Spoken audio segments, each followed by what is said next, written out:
नमस्कार. स्वर्गीय अभिषेक घोसाळकर यांना माझी भावपूर्ण श्रद्धांजली आहे. काल जी घटना घडली ती अतीव वेदनादायी आहे. घोसाळकर परिवाराला यातून सावरण्याची शक्ती परमेश्वराने द्यावी ही सुद्धा मी या ठिकाणी प्रार्थना करते. पण या मृत्यूचं उबाठा गटाकडून केलं जाणारं राजकारण हे अत्यंत दुर्दैवी आहे. कारण सकृत दर्शनी तरी या भयंकर घटनेत राजकारणाचा दुरान्वयानेही संबंध नाही हे आता समोर येत आहे. वैयक्तिक वैमनस्यातून ही घटना घडल्याचं प्राथमिक तपासात समोर आलंय. कारण मॉरिस आणि अभिषेक घोसाळकर हे या दोघांचेही अतिशय चांगले संबंध होते. 2024 या नवीन वर्षाचं स्वागत करतानाही दोघं एकत्र होते. मग असं नेमकं काय घडलं की ज्यामुळे मॉरिस नरोनाने इतकी टोकाचं पाऊल उचललं, टोकाची भूमिका घेतली? पिस्तूल कुठून आलं, त्याचं लायसन्स काय आहे याची सखोल चौकशी पोलीस करतायत.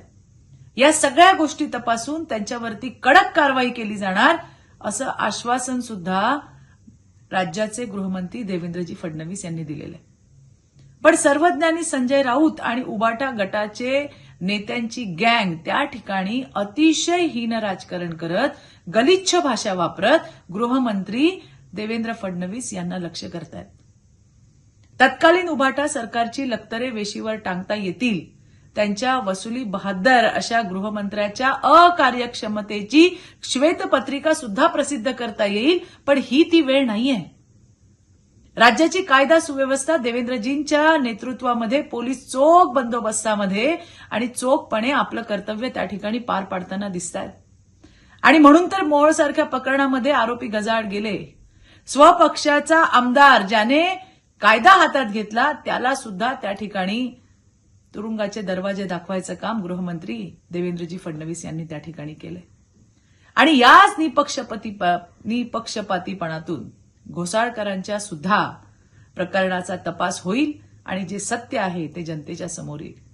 परंतु स्वतःच्याच पक्षाचा एक होतकरू तरुणाच्या मृत्यूचा स्वार्थासाठी राजकारण करणाऱ्या सर्वज्ञानी राऊत आणि उबाठा गँगला काय म्हणावे हाच खरा प्रश्न पडलेला आहे.